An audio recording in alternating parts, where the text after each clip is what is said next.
سب چیزوں سے زیادہ کہ ہم نے جو کچھ بھی کر لیا ان سب سے زیادہ عزت کس کی ہے؟ اس کے کلام کی ہے۔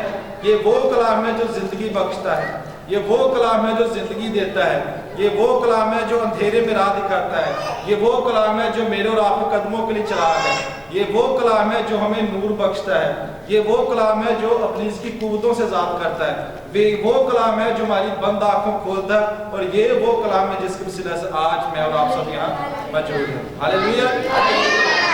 اس سے بیشتر کہ میں کلام شروع کروں، میں ایک چھوٹا سا ایک واقعہ کہ یہ وہ سٹوری ہے جس کو ہر پیدا ہونے والا انسان جانتا ہے، چاہے وہ ایماندار ہے یا نہیں ہے، وہ بھی سٹوری کو جانتا ہے۔ ایک شخص ہے جس نے یسوع کو قبول کیا، وہ بھی جانتا ہے، اور ایک شخص وہ ہے جس نے یسوع کو نہیں قبول کیا، وہ بھی جانتا ہے۔ ایک شخص وہ ہے جس نے کرسچینٹی کو قبول کیا ہے، وہ بھی جانتا ہے، اور جس نے یسوع کو ابھی تک نہیں مانا اپنی زندگی میں، وہ بھی سٹوری کے بارے میں جانتا ہے۔ اور آپ سب اس سٹوری سے بڑے واقف ہیں بخوبی سے۔ یہ سٹوری کون سی ہے؟ باغ عدن کی۔ مجھے نہیں لگتا کہ کوئی بھی ایسا شخص ہوگا جس نے اس زندگی میں پہلی دفعہ نام سنا ہوگا۔ سب نے سنا باغ عدن کے بارے میں۔ باغ عدن کیا تھا؟ ایک ایسی جگہ تھی جو خدا نے اپنے ہاتھ سے بنائے ہوئے انسان کے لیے بنائی ہے۔ خدا نے آدم کو وہاں پر تخلیق کیا اور وہاں پر رکھا۔ تو جب آپ اس سٹوری کو سنیں تو اپنے ذہن میں آپ کے ایک پوری تصویر آ جاتی ہے کہ باغ عدن کیسے بنا تھا۔ کہ خدا نے باغ عدن کو بنانے سے پہلے جب سب کچھ خدا نے بنایا تو خدا نے کیا کیا؟ پہلے دن خدا نے بنایا تو ہر چیز بنانے کے بعد خدا کیا کہتا تھا؟ کیا کہتا تھا خدا؟ ناصر بھائی کیا کہتا تھا؟ خدا کوئی بھی چیز بناتا تھا اس کے بعد کیا کہتا تھا بنانے کے بعد؟ یہ اچھا ہے۔ خدا نے زمین کو بنایا، آسمان کو بنایا، خدا نے کہا یہ اچھا ہے۔ خدا نے آسمان، ستارے، چاند بنایا، خدا نے کیا کہا؟ یہ اچھا ہے۔ خدا نے پرندے بنائے، دشتی جانور بنائے، خدا نے انہیں دیکھ کر کیا کہا؟ اچھا ہے۔ لیکن ایک جگہ پر خدا نے کہا کہ یہ اچھا نہیں ہے۔ وہ کب کہا تھا خدا نے؟ جب اس نے آدم کو دیکھا تو خدا نے کیا کہا کہ یہ اس کا اکیلا رہنا اچھا نہیں ہے۔ باقی ہر چیز کو خدا دیکھ کے کیا کہہ رہا تھا کہ یہ اچھا ہے، لیکن جب آدم کو دیکھا تو آدم کو دیکھ کر خدا نے کیا کہا کہ یہ اکیلا رہنا اچھا نہیں ہے۔ یہ خدا نے کیوں کہا تھا اس کو دیکھ کر؟ یہ اس کے دیکھنے کے بعد خدا نے کیوں ایسے کہا تھا؟ آپ جانتے ہیں کہ ہمارے ذہن میں ایک سوچ ہوتی ہے کہ شاید آدم کے لیے کرنے کے لیے باغ عدن میں کوئی ڈیوٹی نہیں تھی۔ کیا ڈیوٹی تھی باغ عدن میں؟ آپ سب نے سٹوری سنی ہے۔ آدم کو باغ عدن میں کیا خدا نے ڈیوٹی اسائن کی تھی؟ کیا کام کرنا تھا؟ اور اس کے علاوہ اور اس کے علاوہ قریب قریب طرح پہنچ رہے ہیں آپ۔ لیکن خدا نے خاص کام آدم کے ذمہ لگایا تھا۔ وہ کیا لگایا تھا؟ صرف خدا نے جس کو نام دیا صرف آدم کو نام دیا، اور آدم کی ذمہ داری لگائی تھی کہ جس کو تو دیکھے گا تو اس کا کیا رکھے گا؟ نام رکھے گا۔ ساڑھے ذہن مطابق ہوا کہ شاید آدم کلا بس پھیردا ٹرودا سے کھانا پیندا رہتا سی، لیکن خدا نے اس کو اتنی بڑی ذمہ داری دی تھی کہ جس کو تو دیکھے گا اس کا کیا کرے گا؟ تو اس کو نام دے گا۔ وہ صورت دیکھتا ہوگا اگر ہاں جی ویکھو نے اطلاع دیتا میں شیر رام نہ دینا، اس کا نام شیر پڑے گا۔ اس نے کسی اور چیز کو دیکھا اس کا نام یہ رکھ دیا جی۔ اس نے اور جانوروں کو دیکھا اس نے اس کا نام رکھ دیا، پھل کو دیکھا اس نے اس کا وہ نام رکھ دیا۔ تو یہ ایک بہت بڑا لینتھی پیریڈ تھا۔ جب وہ سارے کام کر کے اکیلا بیٹھا ہوگا اس نے کہا کہ خداوند اپنے دل میں سوچا کہ ہر چیز کو تم نے دو دو جڑے بنائے، میں نے سب کو نام بھی دے دیے، میں نے اپنا کام بھی کر لیا۔ وہ بھی دیکھتا ہوگا کہ ہر چیز میں ہر کوئی اپنے ساتھ بیٹھا ہے، وہ اکیلا بیٹھا ہوگا۔ خدا نے اس پر کیا کی؟ نگاہ کی، اور خدا نے کیا کہا کہ اس کا اکیلا رہنا اچھا نہیں ہے۔ تو پھر خدا نے کیا کیا؟ میں صرف میسیج کی طرف لے کر آ رہا ہوں اس سے پہلے، لیکن آپ کو صرف ویژن کر رہے ہیں ہم۔ خدا نے پھر کیا کیا؟ آدم پر گہری نیند بھیجی۔ یہاں پر میں جب آج صبح بھی میں ایک جگہ بات کر رہا تھا خدا کس قدر ہم سے پیار کرتا ہے، خدا ہماری سوچ کو، ہماری ضرورت کو کس طرح پیار کرتا ہے، کس طرح پیدا کرتا ہے۔ خدا نے آدم کی ضرورت کو کہاں سے پورا کیا؟ اس کے اندر سے خدا نے پیدا کیا۔ خدا نے اس کے اندر سے ہی اس کی ضرورت کو جانچا۔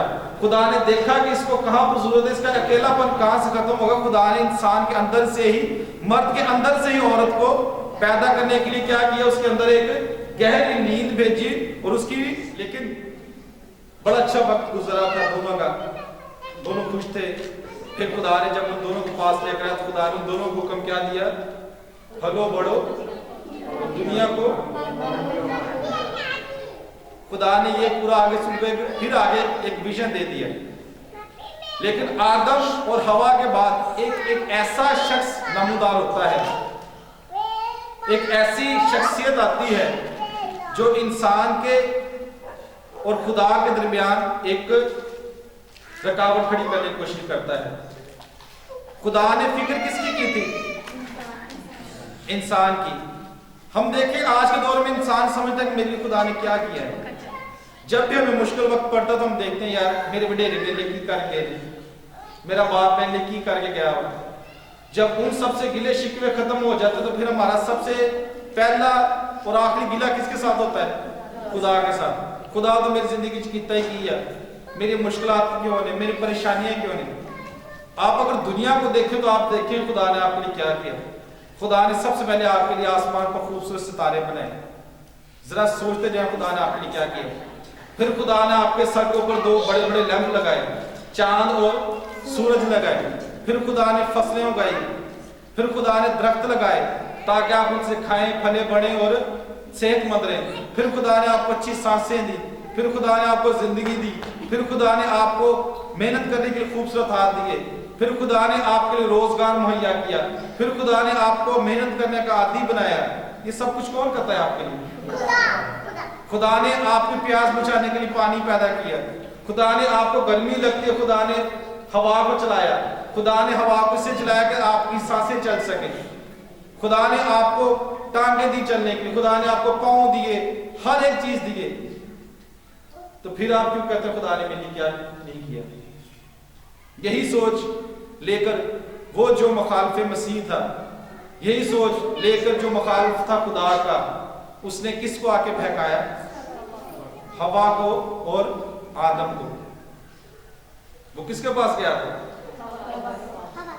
हवा। मैंने पहले बात की कि खुदा ने खुद से नाम किसको दिया था? सिर्फ आदम। और एक और बात, आदम के अलावा खुदा ने हवा का नाम खुदा ने नहीं रखा था, बल्कि आदम ने खुद हवा का नाम रखा था। खुदा ने सिर्फ आदम के साथ बात करता था, लेकिन आदम के अलावा जो उसका साथी था वो किसके साथ डील करने लग गया? इब्लीस के साथ उसकी क्या होगी? बातचीत होगी। हमारे घरानों में आज मुश्किलात हैं, अगर मसले मसाइल हैं तो हमारी अपनी वजह से। बागे अदन का सरबराह कौन था? बागे अदन की सरबराही किसके पास थी? खुदा हर ठंडे पहर में किसको आवाज देता था? खुदा जब भी आता तो किसके साथ आके बातचीत करता था? लेकिन आदम ने अपने फैसले किसके हाथ में दे दिए? और हवा ने किसके साथ डील किया? शैतान के साथ। आदम का फेल होना, आदम का गुनाह में गिरना, आदम का खुदा से अलग होना, आदम का और खुदा का आपस में जुदाई पैदा होना, आदम और खुदा का एक दूसरे से दूर होना, आदम का और खुदा का आपस में रफाकत का टूटना, सबसे बड़ी वजह यह थी कि उसने अपनी सरबराही उठाकर अपनी बीवी को दे दी थी। उसने अपनी सरबराही जो खुदा ने उसको दी थी, उसने क्या कर दी? ट्रांसफर अपनी बीवी को दे दी कि जी मेरा फैसला आज से मेरी बीवी करेगी। उसने कहा कि ठीक है जी, तू आगे मेरी जिंदगी में हर फैसला तेरे हिस्से में ही है, मैंने कुछ नहीं करना, मैंने सिर्फ बातें करनी है। फैसले किसने करने हैं जी? औरत ने करने हैं। तो जब हवा के पास आया आदम को छोड़कर शैतान, तो उसने किसको बहकाया? तो फिर आगे हवा ने जाकर किसको कायल किया? आदम ने एक दफा भी शैतान से गुफ्तगू नहीं की, इब्लीस से एक दफा भी गुफ्तगू नहीं की। बाग अदन के अंदर सारी गुफ्तगू का सेंटर पॉइंट कौन बना? हवा बनी। यहां पर मैं हवा को कसूरवार नहीं ठहराता, कभी भी मैं जब स्टडी करता हूं, सबसे बड़ी गलती आदम की थी कि उसने अपनी सरबराही को खो दिया। और जब सरबराही को खो दिया उसने, तो फिर उसको क्या हुआ? मुश्किलात का सामना करना पड़ा, उसको मुसीबतें झेलनी पड़ी। वो जो घर में आदम बैठा सुकून से हर चीज का मालिक था, جو ہر چیز کو بنا جھجک کھا پی رہا تھا، اس کو اختیار دیا گیا، اس کے پاس قوت تھی، اس کے پاس اختیار تھا، ہر چیز کو اس کے کنٹرول میں تھا، وہ سب کچھ اس نے اپنے ہاتھ سے کیوں گوا دیا جب اس نے اپنی ذمہ اپنی نمائندگی کس کے ہاتھ میں دے دی؟ اپنی عورت کے ہاتھ میں دے دی۔ ہم سب جانتے ہیں کہ آج کے معاشرے میں ہمارا کیا ہو رہا ہے کہ ہماری ساری سربراہی کہاں جا رہی ہے؟ عورت کے ہاتھ میں۔ ابلیس نے سر وہ چیز کو الٹ کر دی جس کو خدا نے سیدھا بنایا تھا۔ آپ دیکھیں عورت نے جب یہ سب کچھ شیئر کیا تو سب سے پہلے ان کے ساتھ کیا، وہ ان کو باغ عدن سے نکالا گیا۔ باغ عدن ان کے لیے گھر تھا، ان کا باغ عدن ان کے لیے سب سے رہنے کی پرسکون جگہ تھی، اور وہ جگہ تھی جہاں پر ہر ٹھنڈے پہر میں خدا ان سے آ کر ملتا تھا اور بات کرتا تھا۔ ایک اور واقعہ ہے جہاں پر ایسا ہی واقعہ رونما ہوا، سارا اور ابراہیم کی زندگی بارے میں آپ سب جانتے ہیں۔ کتنے سال کی عمر میں سارا اور ابراہیم کے ساتھ خدا نے وعدہ کیا تھا اولاد دینے کا؟ 99 ایئرس، 99 برس کی عمر میں ان کے ساتھ وعدہ کیا۔ اور جب ابراہیم کے ساتھ وعدہ کیا جا رہا تھا، خدا کے 2 فرشتے آ کے اس کو کہہ رہے تھے کہ خدا تجھے اولاد جیسی نعمت سے نوازے گا، تو پتہ ہے وہاں پر پیدائش میں کیا لکھا ہے کہ کیا کر رہی تھی سارا؟ دروازے کے پیچھے کھڑی کیا کری تھی؟ ہنس رہی تھی۔ اور جو فرشتے تھے خدا کے وہ سارے کے پاس نہیں آئے تھے، وہ کس کے پاس آئے تھے؟ ابراہیم کے پاس آئے تھے۔ لیکن عورت ہوتے پھر اس نے ابراہیم نے کیا کیا؟ سربراہی کس کو دی؟ سارا کو دی۔ اور سارا کے کہنے پر اس نے کیا کیا؟ اپنی لونڈی کے ساتھ مباشرت کی۔ اس نے خدا کے وعدے پر یقین نہیں کیا، اس نے خدا کے حکم پر یقین نہیں کیا، خدا کے پیغام پر یقین نہیں کیا، اور خدا کی مرضی کو نہیں جانا۔ وہ بھی آدم کی طرح اپنی بیوی سارا کی باتوں میں آ گیا، اور اس نے کیا کیا؟ ٹھیک ہے میری بیوی جو کہہ رہی میں اس کو ایسے کرتا ہوں۔ اس نے بھی اپنی سربراہی کس کی جھولی میں ڈال دی؟ اپنی بیوی کے پاس ڈال دی، اس نے اس کے کیا دینا سے۔ اس طرح کی اور بہت ساری مثالیں ہیں بائبل میں۔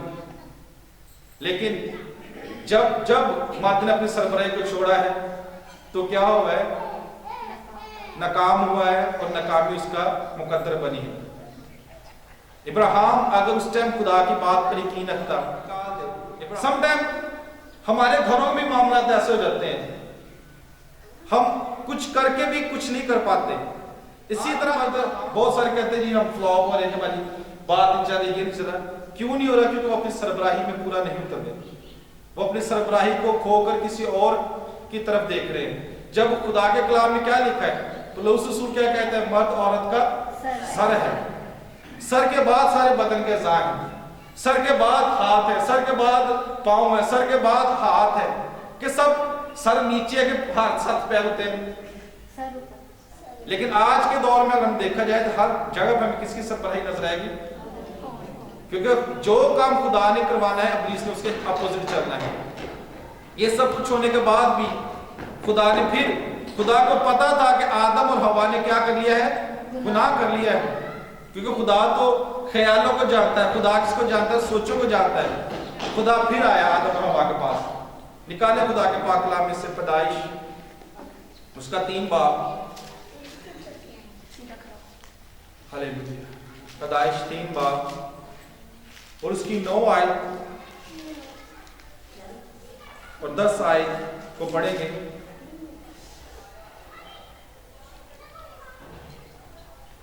تب خداوند نے آدم کو پکارا اور اس سے کہا کہ تو کہاں ہے؟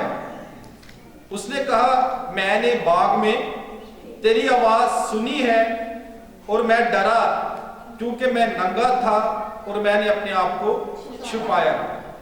یہاں یہ وہ وقت ہے جب خدا کو پتا چل گیا تھا کہ آدم اور حوا نے گناہ کر لیا ہے۔ خدا کو پتا چل گیا تھا کہ انہوں نے میری نافرمانی کر لی ہے، اور خدا نے پھر کس کو آ کے آواز دی ہے؟ حوا کو آواز دی۔ پورے پیدائش میں جب بھی آپ پڑھیں گے اس کو، ایک دفعہ اس نے حوا کو آواز دی، اس نے کہا کہ جی میں تیری مددگار بنا، سونو بھی لیا میرے سامنے۔ اس نے پھر آگے کس کو آواز دی کہ اے آدم تو کہاں ہے؟ اے آدم تو کہاں ہے؟ خدا کیوں ہے پھر دوبارہ سے؟ اس کو پتہ بھی چل گیا تھا کہ وہ نافرمانی کر لی ہے، پھر کیوں خدا کے پاس آ گیا گناہ کرنے کے باوجود بھی؟ खुदा ने फिर एक मौका दिया, फिर खुदा उनसे बात करना चाहता था, फिर खुदा चाहता था कि मेरे साथ बैठ के बातचीत करो, फिर खुदा चाहता था कि जिस इंसान से गुनाह हो गया मेरे साथ बात तो करे। फिर इस उम्मीद से आया था कि जैसे हर शाम मैं और आदम बैठ के बातचीत करते थे शाम के ठंडे पहर में, आज फिर आदम मेरे साथ बैठेगा। बेशक उससे गुनाह हो गया है, वो मेरे साथ बैठेगा, बातचीत करेगा, अपने गुनाह का इकरार कर लेगा, अपने गुनाह को मेरे सामने बयान कर देगा, मुझसे माफी मांग लेगा, ये बात कह देगा कि खुदा मुझसे गलती हो गई है, ये कह देगा खुदावंद मैं ना जानने में करते हुए कर गया। उसने इस उम्मीद से खुदा उसके पास है कि मैं आदम के पास जाता हूँ, मेरे साथ बात करेगा। He will open his heart, वो अपना दिल मेरे सामने खोलेगा, खुदा कर लेते हैं। बहुत सारे लोग ऐसे हैं, नौजवान नस्ल बैठे समझते हैं कि जब हम गुनाह कर लेते हैं उसके बाद हमें क्या होता है, पछतावा होता है कि मैंने क्या कर लिया यार, इनको नहीं से करना चाहिए, मेरे माँ बाप की इज्जत खराब हो जाएगी, मेरे बहन भाई की क्या इज्जत होगी, मेरा भाई कैसे बाहर जाएगा, मेरी माँ मेरा मुंह कैसे देखेगी। ये सब कुछ चीजें हमें कब पता चलती है, जब हम गुनाह को कर लेते हैं। लेकिन जब तक हमारे ऊपर गुनाह है भी रहता है, हमें कुछ नजर नहीं आता कि हम क्या करने लगे। अबलीस आपको गुनाह के अंदर गिरा सकता है, अबलीस आपको गुनाह के अंदर गिरा सकता है, लेकिन गुनाह से निकाल नहीं सकता। इसलिए वो आपके साथ तब तक रहता है जब तक आप गुनाह को परफॉर्म नहीं करते। आप जैसे गुनाह कर देते हैं उसका काम हो जाता है, आपको हर हाल में, अच्छे बुरे हाल में छोड़ के चला जाता है। फिर आपको अपने जलीलो ख्वार होने के कहता है हम तेरी तेरी अपनी जान। वो तब तक आपको हिम्मत देता रहेगा, तब तक आपके दिल में डर नहीं होगा जब तक गुनाह नहीं हो जाएगा, तब तक कोई टेंशन नहीं होगी, दुनिया देख रही कुछ भी हो रहा है, हम बिना झिझक गुनाह करते जाएंगे कि नहीं यार कोई गल नहीं। लेकिन जड़ा सब तो बड़ा गुनाह पुलिस ने कराना जो हो जाएगा, एकदम कम छाड़ के चल जाएगा, एकदम इंसान क्या खुलेंगे कि मैंने क्या कर दिया, क्योंकि उस वक्त आपको गुनाह की कुव्वत देने वाला आपसे अलग हो जाएगा। फिर आपको नजर आएगा अब मैंने इस दुनिया में जिल्लो ख्वार होना है। इसी तरह आदम के साथ हुआ, अबलीस ने एकदम उनको छोड़ दिया जब उन्होंने अपना गुनाह करवा लिया, और उन्होंने क्या करना शुरू कर दिया, एक दूसरे पर इल्जाम लगाना शुरू कर दिया। आदम ने हवा पर और हवा ने आदम पर। यहां पर भी देखे खुदा ने आदम से कुछ नहीं पूछा कि कहां है हवा, खुद ही आदम कहने लग गया कि जो औरत तूने मेरे साथ भेजी थी उसने मुझसे गुनाह करवाया। उसने कहा, यहाँ पर देखा अगर 14 तो आदम ने कहा जिस औरत को तूने मेरे साथ किया उसने मुझे उस दरख्त का फल दिया और मैंने खाया। यही आदम जब खुदा औरत को उसके पास लेकर कैसे तारीफे कर रहा था, उसको पता है कैसे तारीफ कर रहा था, क्या कह रहा था। यहाँ पर जब आदम ने पहली दफा औरत को देखा तो कितने खुशी से क्या कह रहा था, ये तो अब मेरी हड्डियों में से हड्डी और मेरे गोश्त में से गोश्त है। तब उसके लिए शेर शायरी कह रहा है। लेकिन जब गुनाह की बारी आई तो सारे इल्जाम किस पर लगा रहा है, औरत पर। खुदा से नहीं पूछ रहा, औरत से, हवा से नहीं पूछ रहा, खुदा आदम से पूछ रहा है। लेकिन आदम ने इकरार नहीं किया बल्कि क्या किया, इल्जाम लगाया। खुदा उनके पास आया फिर एक दफा, ये जानते हुए उसने गुनाह कर लिया, लेकिन दोनों ने इकरार नहीं किया बल्कि क्या किया, इल्जाम लगाया। ओ दे दे दो, ओ दे दे।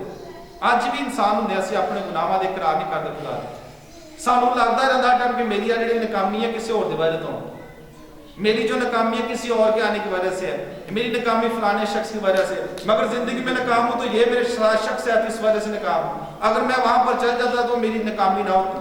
हम आज भी अपनी नाकामी की जिम्मेदारी किसी और पर डाल रहे हैं जैसे आदम और हवा कर रहे थे।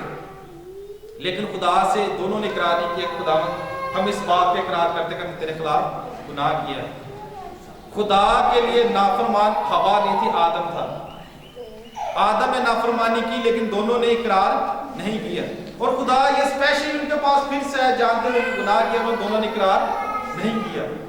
और फिर जब खुदा ने देखा कि इन दोनों ने गुनाह नहीं इकरार नहीं किया तो खुदा ने क्या किया, सजा का हुक्म सुना दिया। समटाइम खुदा आपके पास भी आता है, खुदा ये देखने आता है कि अगर ये गुनाह में तो मैं इसके पास जाऊं, आपको आवाज भी देता है, लोगों को आपकी जिंदगी में भेजता है जो आप इस बात का एहसास दिलाते हैं कि खुदा आपसे प्यार करता है। वो आपको कहता है, ऐ मेरी बेटी तू कहाँ है, ऐ मेरे बेटे तू कहाँ है। वो इस बात के लिए फिक्रमंद है कि मेरे साथ बैठ के बात करे। अगर अपनी ताकत से हार चुका है, अगर खुद थक गया है, नहीं काम उससे हो रहा, उससे नहीं काबू में आया जा रहा अपने इसके खिलाफ, तो मुझसे कहे मैं उसकी मदद करूंगा। फिर खुदा ने इंसान से मोहब्बत फिर भी ना छोड़ी, जिस आदम के लिए वो फिक्रमंद था, खुदा ने आदम को सबसे आखिर में क्यों बनाया था? खुदा ने सबसे पहले इंसान के हर एक खूबसूरत चीज बनाई और उसके बाद इंसान को बनाया ताकि इंसान किसी चीज के लिए भी परेशानी ना ले। फिर खुदा ने इंसान से फिर भी मोहब्बत नहीं खत्म की। निकालें यूहन्ना 3:16, जब खुदा ने अपनी मोहब्बत को जारी सारी रखा, जहाँ पर खुदा ने ये महसूस किया कि इंसान जिसको मैंने अपनी शबीह पर बनाया, ये इंसान जिसके अंदर मैंने अपने दम को फूंका, ये इंसान जिसको मैंने अपने दम से जीती जान किया, आज मैं उसको गुनाह में कैसे छोड़ दूं? आज उसको मैं अकेला कैसे छोड़ दूं? अब उसने इकरार नहीं किया लेकिन मैंने उससे मोहब्बत करना नहीं छोड़नी। अब उसने देखा कि अगर आदम ने मेरे से माफी नहीं मांगी तो उसने फिर भी उसको खुद से अलग नहीं किया बल्कि उसकी बहाली के लिए मंसूबा बनाना शुरू कर दिया। और जब उसने मंसूबा बनाया तो यूहन्ना 3:16 में क्या लिखा है? क्योंकि खुदा ने दुनिया से ऐसी मोहब्बत रखी कि अपना इकलौता बेटा बख्श दिया ताकि जो कोई उस पर ईमान लाए हलाक न बल्कि हमेशा की जिंदगी पाए। ये वो मोहब्बत थी जिसके लिए खुदा ने अपना इकलौता बेटा बख्श दिया। आज वही खुदा आपसे उतनी मोहब्बत करता है जितनी वो आदम से करता था। वो आज भी देख रहा है कि मेरा बेटा कहां पर है, इसलिए उसने अपने इकलौता बेटा बख्श दिया ताकि जो कोई इस पर ईमान लाए हलाक न बल्कि हमेशा की जिंदगी पाए। और उस यीशु ने आते ही हमारे गुनाहों का कफारा देकर सलीब पे हमारे गुनाहों की कीमत अदा कर दी। जो कीमत आदम को अदा करनी थी वो कीमत आपकी किसने अदा कर दी? यीशु ने। उसने अपने आप को सलीब पर क्रूसीफाई कर दिया। उसने मेरे और आपकी खातिर और हमारे गुनाहों की खातिर एक कम 40 कोड़े खाए। उसने मेरे और आपकी खातिर कांटों का ताज पहना। उसने पसली में नेजा लगवाया। उसने हाथों पर कील ठकवाए ताकि मेरे और आपकी कीमत की अदायगी हो सके। उस गुनाह की जिस गुनाह ने आदम और हवा के दरमियान और खुदा के दरमियान जुदाई को पैदा किया, उस दीवार को गिराने के लिए उसने किसको भेज दिया? अपने इकलौता बेटा यीशु को भेज दिया। मैं सुबह रफाक भाई से बात कर रहा था कि ये दीवार है, हमारे कमरे के बंद अंदर बंद हो तो हमारी कमरे से दीवार बाहर आवाज क्यों नहीं जाती?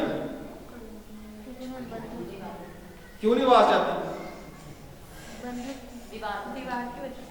इस दीवार को साइड पर कुछ क्या हो रहा है आपको पता है? अगर मैं कहूँ कि जी रजा उधर से जाकर मैं आवाजें दे तो उधर से मैं आवाज इसकी आएगी? क्यों नहीं आएगी? क्यों नहीं आएगी आवाज? दीवार की वजह से। हमारी दुआएं भी समटाइम इसलिए नहीं सुनी जाती क्योंकि जो गुनाह की दीवार है वो खुदा तक हमारी आवाज को जाने नहीं देती। जो गुनाह की दीवार है वो खुदा तक हमें पहुंचने नहीं देती। जो गुनाह की जुदाई पैदा हुई है आदम गुनाह की वजह से, उसकी वजह से हमारी दुआएं खुदा तक नहीं पहुंच सकती। लेकिन इस दीवार को गिराने के लिए खुदा ने किसको भेजा? अपने इकलौते बेटे यीशु पर, कि जो कोई उस पर ईमान लाएगा हलाक ना होगा बल्कि हमेशा की जिंदगी पाएगा। क्या ना होगा? हलाक ना बल्कि हमेशा की जिंदगी पाएगा। खुदा ने एक पैकेज दे दिया मुकम्मल तौर पर। और यीशु मसीह ने जब हमारी कीमत अदा की तो यीशु ने किश्ता नहीं अदा की थी कहने वो 12 महीने अदा करना है, साल अदा करना। एक ही दफा उसने हमारी बेश कीमत खून बहाकर हमारी कीमत अदा कर दी और खुदा ने मौका दे दिया कि हम हमेशा की जिंदगी के वारिस बन सकें। अपनी जिंदगियों पर गौर करें कि आज जब अगर खुदा मुझे आवाज दे तो मैं उसको कैसे जवाब दूंगा? क्या मैं भी खुदा को इसी तरह करूंगा जैसे आदम के पास गया, उसने कहा कि आदम तू कहाँ है? तो आज अगर खुदा मेरी जिंदगी में आके कहे कि मेरे बेटा मेरी बेटी तू कहाँ है, तो मैं खुदा को किस तरह जवाब दूंगा? लेकिन आज आपके पास मौका है, आज आपके पास एक उम्मीद है, आज आपके पास जिंदगी है, आज आपके पास एक ऐसा नाम है जिस नाम से हर एक चीज मुमकिन है, वो नाम यीशु है। जब आप उसको अपना निजात देता कबूल कर लेंगे तो गुनाह की जितनी भी बड़ी लत क्यों ना हो, गुनाह की जितनी बड़ी ख्वाहिश क्यों ना हो, जिंदगी में कुछ भी नाकामी क्यों ना हो गई हो, तो खुदा उसको माफ फरमाए। अगर आज तक आपने अपनी सरबराही को नहीं समझा तो खुदा से कहें, खुदा तो आज मुझे मेरी सरबराही सिखा, तू मुझे इस काबिल बना कि मैं तेरी सरबराही में तेरे रहम के अंदर तो तेरे फजल के नीचे जी सकूं। तू मुझे इस काबिल बना कि मैं तेरे हुक्मों को मानकर उसके मुताबिक जिंदगी बसर कर सकूं। तो मैं आपको यकीन दिलाना चाहता हूँ, आपको अकेला कभी नहीं छोड़ेगा। वो आदम को भी अकेला नहीं छोड़ना चाहता था, उसके पास आया, वही खुदा आपकी फिक्र करता था और उसने अपने इकलौता बेटा बख्श दिया। इब्लीस इस बात से बहुत ज्यादा परेशान था। इब्लीस को नहीं पता था कि खुदा इंसान से इतनी मोहब्बत करता है کہ اپنے اکلوتا بیٹا، صرف ایک عام سے انسان کے گناہ کو معاف کرنے کے اپنے اکلوتا بیٹے بخش دے گا. یہ ہے آپ کی اور خدا کی محبت. اتنی زیادہ خدا آپ سے محبت کرتا ہے کہ اس کے پاس ایک ہی اکلوتا بیٹا تھا، اس نے میرے اور آپ کی خاطر بھیج دیا تاکہ ہمارے گناہ اٹھا کر وہ صلیب پر لے جائے، میرے اور آپ کے گناہوں کو اٹھائے اور کلوری کے مقام پر جا کے سب ختم کر دے. اور پھر اس نے کہہ دیا باپ ان کو معاف کر کیونکہ یہ نہیں جانتے کہ کیا کرتے ہیں. لیکن آج مسیحی ہوتے ہوئے اپنے باوجداد سے ہم سب کچھ جانتے آ رہے ہیں کہ ہم زندگی میں کیا کریں. درخت اپنے پھلوں سے پہچانا جائے گا.